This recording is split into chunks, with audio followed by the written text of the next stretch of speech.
Hello and welcome to this episode of The Dig. I'm Jamie, and today we are going to talk about why a coach would choose one player over another and all that entails. But before we get started, I wanted to remind you about My Little Athlete. It's a volleyball company where you can find unique volleyball apparel and really awesome team gifts, which are typically handmade by me. So if you need something for volleyball season this year, check out mylittleathlete.biz. Now, let's get into the subject of the day. And the question is, how does a coach choose one player over another player? And what goes into that decision? So we're going to break this down into two different sections here. The first one is, why would a coach choose one player over another to put on the team? And then the second one is, why would they choose one player over another for playing time purposes? So we're going to start with talking about why somebody might make the team when somebody else didn't. So there's really only two aspects to this. So there's the mental side of the equation and then the physical side of the equation. The mental side is, your attitude and your work ethic and those kinds of things. And then the physical side is your skills and your athleticism. So if somebody makes a team, there's all sorts of different reasons why somebody might or might not make a team. And if you're really coming down to, you have to choose between two players, as a coach, you're going to compare, well, not first, it's all tied in nice and tight and together. So the skills, who is the better player?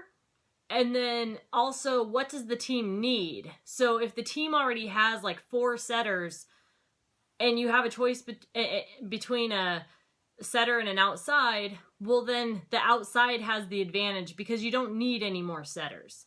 The same thing is if you have a player who could play any position at all versus somebody who's really could only play libero. And I'm just kind of using different positions like off the top of my head here.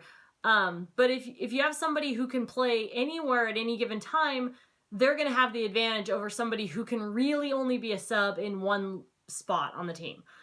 Those are different, physical reasons a person might have an advantage. Even if, you're a really good hitter, but, or maybe you're a better hitter or you're a better server than somebody else on the team, but maybe the team doesn't need that anymore. Like they have that role filled, and what they really need is somebody with better hands or better ability to set or something like that. The other thing would be attitude and work ethic and fortitude and drive and passion and all those things. So again, the coach is going to have to look at what the team already has and see what they need. Maybe the team is like really crazy and energetic and full of passion and fight, but they get a little too much of that going on, and you're choosing between a couple people. The coach may end up having to go with somebody who's a little more like a rock. Like they still have that passion and energy for the game, but they're quieter, and I'm giving you kind of the alternate example to what you might expect. But that's where like a quieter role on the team might be beneficial for the team. Or there's obviously the opposite, where the team might have a lot of skill or something, but they lack the energy and the like enthusiasm and just that passion that people are accustomed to seeing in sports.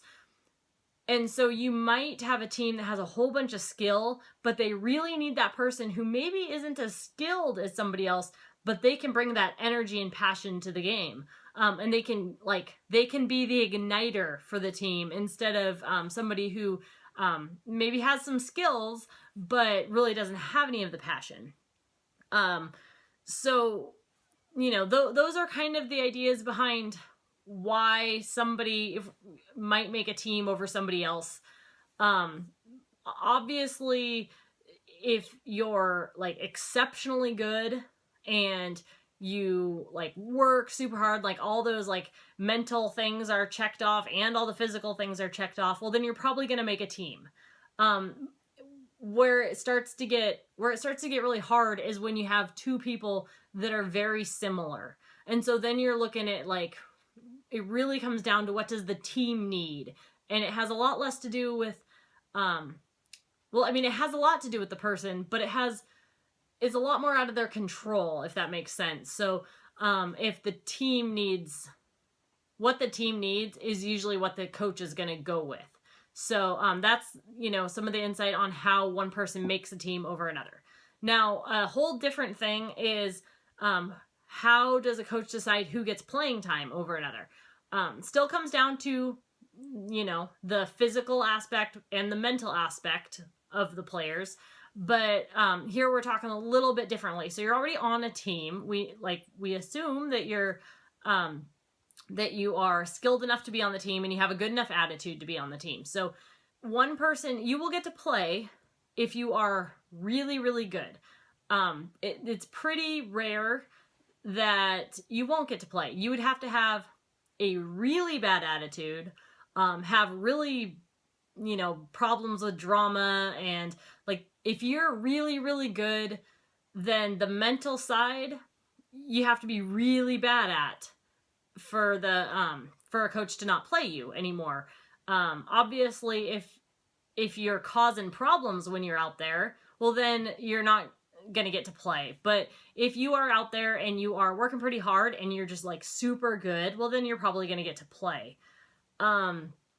If you are about the same as everyone else on the team, then that's where the mental side can give you a big advantage. If everyone's skill-wise, if everyone's pretty much equal, say you have 2 passers and they're pretty equal, or maybe you have 2 setters and they're basically the same, there's no huge advantage physically one or over the other, then who brings maybe fire, who brings energy, who talks all the time, who's a good communicator, who is just a plain old good teammate. Those things become really important when you've got 2 players that are very similar.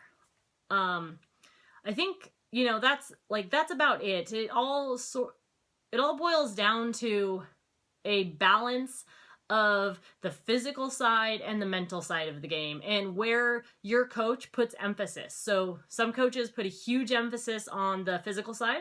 Some coaches put a huge emphasis on the mental side, and there definitely is some kind of a balance in there. And it might be a lopsided thing where some coaches, they don't care what the attitudes are like. If you can play, you can play. And some coaches, they don't really care how good you are. You have to be a great teammate. And then there's, somewhere in the middle. And so you really need to know where your coach is in order for me to answer this question for you. But I hope I broke it down for you all right. You can definitely control the mental side, 100% control the mental side.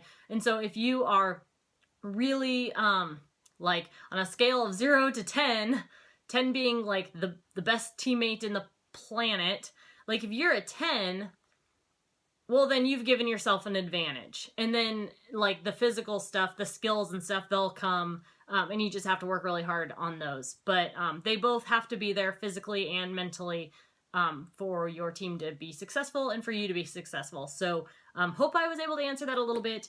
As always, you can go to mylittleathlete.biz to get more information, more episodes of the podcast. mylittleathlete.biz/The Dig will get you all of our episodes. And I look forward to talking to you next time. Bye.